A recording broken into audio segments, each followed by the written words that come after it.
मेरा नाम राजीव जैन है और हम यहाँ वर्षा योग जो माता जी का और 3 दिवसीय इसकी कड़ी में एक कार्यक्रम 16, 17, 18 को हमारा हिंदू नेशनल इंटर कॉलेज में बड़ा आयोजन हुआ। इसमें माता जी का 18 तारीख को दीक्षा दिवस, जो इसमें 2000 लोगों के पहुंचने की लगभग संभावना है। और 2 तारीख को यहाँ पे कलश, हमारे यहाँ जैन धर्म में क्या होता है, जो कि अपना चौमासा जिनका चौमास होता है उनके लिए कलश स्थापना का समाज। तो 2 तारीख को कलश स्थापना है, जिसमें कि विधानसभा अध्यक्ष रिपु खंडूरी जी और मंत्री खजानदास जी इसमें मुख्य अतिथि के तौर पे यहाँ पे पधार रहे हैं और इसमें संपूर्ण जैन समाज के लोग भाग लेंगे। और 100 दिन का चतुर्मास है। बाकी धर्म के बारे में माता जी आपको बताएंगी और उसमें हमारे संयोजक संदीप जी हैं और संयोजक हमारे अमित जी हैं और जैन समाज के अध्यक्ष हमारे जैन जी यहाँ पे पहुंचे। बाकी लोग उनके बारे में तो बता सकते हैं, हमको उसके बारे में जानना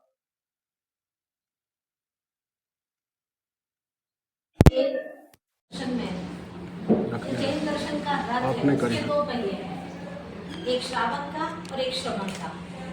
इन दोनों के माध्यम से ही ये धर्म का रथ आगे चलता है। श्रावक जो होते हैं उनका मन अस्थिर रहता है,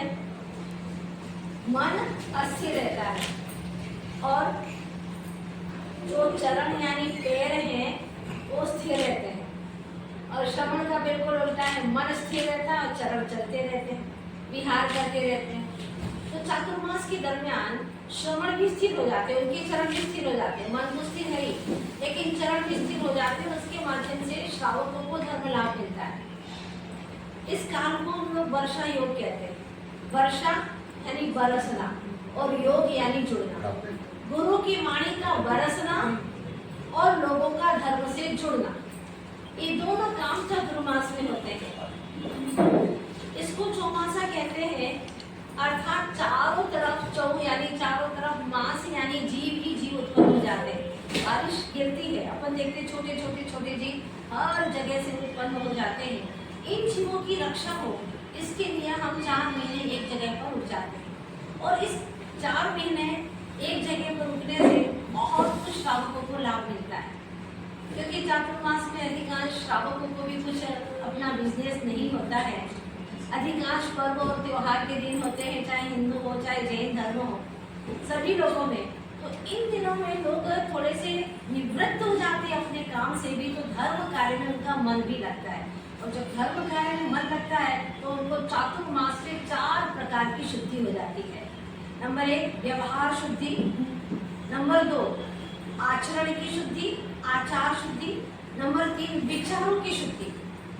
और जब विचारों में शुद्धि आती है तो चौथे नंबर पर आत्म शुद्धि हो जाती है, जो हम सबका लक्ष्य है, बहिर् यात्रा छोड़ करके अंतर यात्रा करना।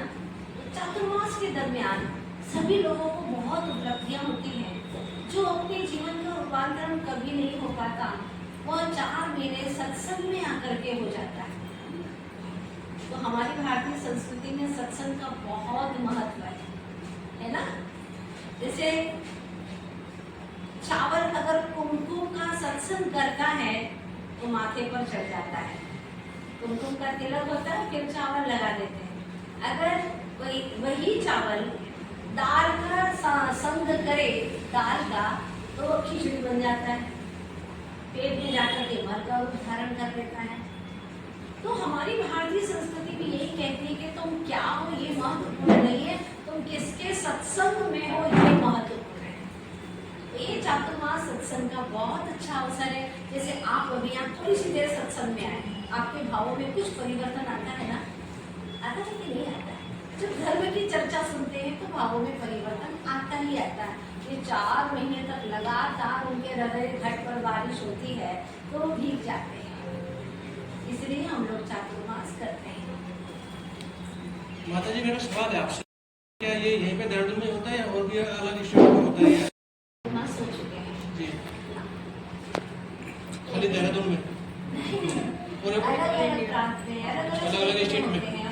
गुजरात होकर के आए, जी, जी। कर्नाटका होकर के आए हैं, महाराष्ट्र, गुजरात और एमपी, राजस्थान तो है, यूपी है, दिल्ली अभी इस दौर पिछली बार दिल्ली में चातुर्मास करके आए हैं, मालवा में, कई स्टेट में कर करके आए हैं। मैं उत्तराखंड की बारी है। मैं जो अभी तक समझ रहा था कि चातुर्मास का मतलब कि 4 महीने के लिए कोई विशिष्ट प्रयोजन, लेकिन आपने जो अभी बताया कि उस मास का शब्द है जीव जंतुओं से।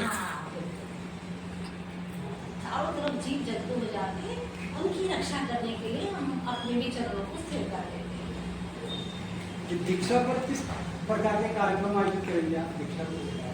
हम तो कुछ नहीं करते हैं, हमने तो दीक्षा ले ली है, हमारा कार्य तो हो गया है। लेकिन जो श्रावक लोग हैं, दीक्षा नहीं ले पाते हैं, तो जिन्होंने दीक्षा ली है उसका उत्सव मनाते हैं, ताकि उनके भी भाव हो जाए। तो क्या वहाँ नए लोगों को दीक्षा भी दी जाएगी? नहीं, दीक्षा तो हमारे गुरु ही देते हैं। अच्छा, ये सभी लोग दीक्षा के समय पर जो भी प्रक्रिया हुई थी उसकी अनुमोदना करते हैं, भावना भाते हैं, उत्सव मनाते हैं, क्योंकि श्रेष्ठतम कार्य है मुक्ति का। ये राजमार्ग है दीक्षा, जिसमें दी यानी दीनता का क्षरण हो जाता है। दीनता समाप्त करके सिंहवृत्ति, पराक्रम वृत्ति को अपनाते हैं। और ये दिगंबरों की साधुचर्या बहुत कठिन हुआ करती है। दीक्षा के बाद में हम लोग पैदल ही चलते हैं। अभी तक लगभग हमने 70,000 किलोमीटर विहार कर लिया है पैदल। इस बार हम अष्टावक्र गए थे बद्रीनाथ की यात्रा पे, वहां से लौट करके आए तो उत्तराखंड वालों को अवसर प्राप्त हो गया। अच्छा। माताजी, आत्मिक शुद्धि के लिए आप श्रावकों को क्या संदेश देंगे? किस प्रकार वो अपनी आत्मा की शुद्धि कर सकें और जो आप यहाँ पर पधारी हैं आपका ज़्यादा से ज़्यादा लाभ ले सकें? देखिएगा, हम शुद्धि करने तो चाहते नहीं, लेकिन जो पानी बरसता है ना, जैसे बारिश होती है ना, वो एक इतनी अच्छी शुद्धि का माध्यम है।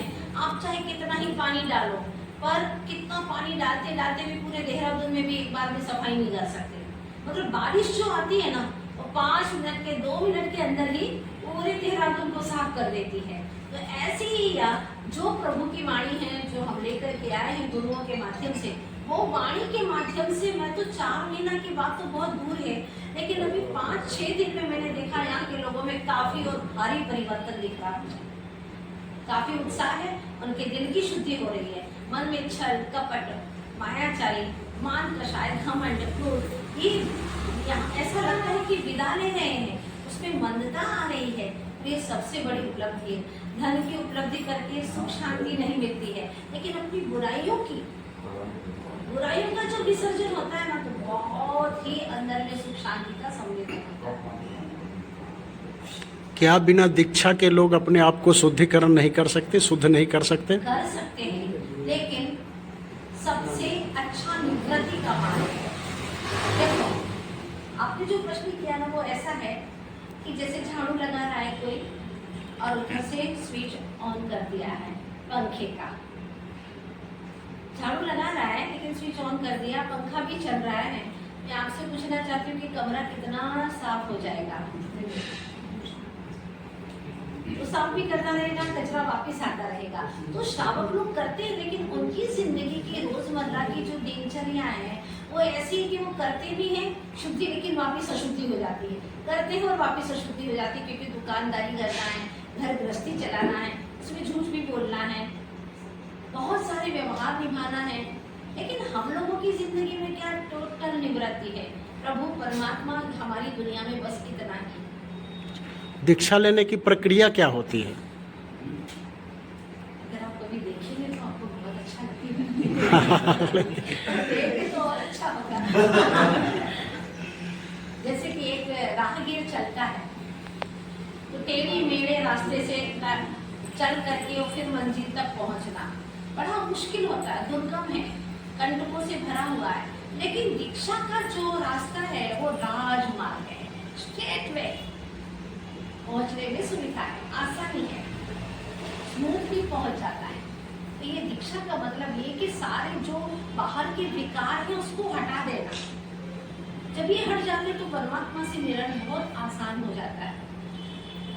जब तक घर में रहेंगे, परिवार में रहेंगे तो सबका ध्यान भी रखना पड़ेगा, सबके विकल्प भी रहेंगे। लेकिन जब सब दिल से, मन से, चेतना से छोड़ दिया है, अब इतने विकल्प हमारे दूर हो गए। जितने आप पाप को छोड़ेंगे, दिल आपका पवित्र होगा, मन पवित्र होगा, और भगवान को भजने का आसान तरीका हो जाएगा। बस यही है दिशा। माता जी, आज विश्व में हर जगह युद्ध की स्थिति बनी हुई है और हो भी रहे हैं। भगवान महावीर का संदेश है जियो और जीने दो। तो आप क्या संदेश देना चाहेंगे जिससे पूरे विश्व में शांति मैं स्थापित? संदेश क्या तो भगवान महावीर स्वामी पहले ही दे चुके हैं। अगर इंसान खुद अच्छे से जीता और औरों को जीने देता तो ये युद्ध की अवस्था ही नहीं आती। लेकिन इंसान को चैन से जीना चाहता है, न औरों को जीने देता है। इतना इगोइस्ट हो गया, इतना अहमवादी हो गया, इतना अहंकार आ गया कि वहाँ मैं और मेरे को ही व्यवस्थित करना चाहता है। जबकि भगवान महावीर स्वामी कहते हैं कि इन सबको छोड़ करके हम में आ जाओ, मैं में नहीं, हम में आ जाओ। माता जी, मेरा सवाल है आपसे। आप अपने समुदाय की बात कर रहे हो और जो यहाँ पे अभी वर्तमान में जो सरकार है वो अपने समुदाय की बात कर रहे हैं, तो कौन मेरे सा समुदाय की बात ही नहीं है। धर्म की बात कर रहे हैं ना? धर्म, मैंने जो धर्म की चर्चा की है ना, वो धर्म किसी एक की बकौती नहीं है। नहीं, आपकी बात सही है, लेकिन मेरा कहने का तात्पर्य समझिए। मेरा कहने का तात्पर्य है कि जो इस समय सरकार है वो तो भगवा को लेकर आगे बढ़ रही है और आप जैन समाज में जो आप अपना ये बुद्धि को लेकर आगे चले, तो क्या सही है? वस्त्र सही नहीं है, वस्त्र के भीतर की जो आत्मा है उसकी सोच सही है। ये बाहर के लिबास है सब। धर्म तो हमारा एक ही है, जहाँ पर राग ना हो, द्वेष ना हो, जहाँ बुराइयां ना हो, यही सच्चा धर्म है। तो ये सभी को माने। कोई भी धर्मात्मा यही नहीं कहता धर्म वाला कि कोई बुराइयां करो, कोई गलत काम करो, उसको धर्म कहेगा क्या? कोई नहीं। बस सब कॉमन चीज यही है। इसीलिए हम कहते हैं जैन धर्म किसी की बकौती नहीं है, कोई जाति की बात नहीं है, जन जन का धर्म है। मैडम, देहरादून के समाज को सामाजिक तौर पे सामाजिक कार्यों के प्रति आपका क्या संदेश रहेगा? मेरी सोच ये है कि सामाजिक कार्य भी धर्म के मुताबिक ही होना चाहिए। सामाजिक कार्य भी करो, उसमें भी धर्म का कुछ होना चाहिए। जैसे राजनीति में धर्म होता है, राजनीति प्लस धर्म बराबर रामायण बन जाती है। राजनीति माइनस धर्म है तो महाभारत मच जाता है। तो हम जो भी लोगों को भी ये सामाजिक कार्य भी करते, इवन भोजन करते हैं, चलते हैं, उठते हैं, बैठते हैं, इन सब कार्यों में धर्म इंक्लूड होना चाहिए। और जिसकी जिंदगी में धर्म इंक्लूड है वो बेहतरीन जीवन जीता है गृहस्थ में रह करके। माता जी, आजकल जो नए बच्चे हैं वो लहसुन और प्याज के उस सेवन की ओर भी जा रहे हैं। इस दिशा में आपका क्या प्रयास? लहसुन और प्याज की बात करते हैं, वो तो आजकल क्या नहीं खा रहे, जो हमारे हिंदू संस्कृति में भी नहीं है, जो हमारे देश संस्कृति में नहीं, वो भी खाने जा रहे हैं। इसका मतलब ये है कि उनको बचपन से संस्कार नहीं मिले, उनको ये बताया ही नहीं गया कि बेटा क्या खाना चाहिए, क्या नहीं खाना चाहिए। और उनको बताने वाले भी खुद खा रहे हैं तो कैसे समझाएंगे? जिस पेड़ की जड़ों में ही विष घुला हुआ है वहाँ फल मीठे कैसे आएंगे? बताइए, कलश स्थापना दिवस का क्या अर्थ है, पर इस पर प्रकाश डालें। कलश स्थापना का मतलब ये है कि ये सब लोग उत्सुक है चातुर्मास करने के लिए भी और कराने के लिए भी। कलश स्थापना एक संकल्प का प्रतीक है कि हमने कलश स्थापना कर ली है, मतलब आप 4 महीने तक यहाँ पर रहेंगे और हम उसका धर्म लाभ करेंगे।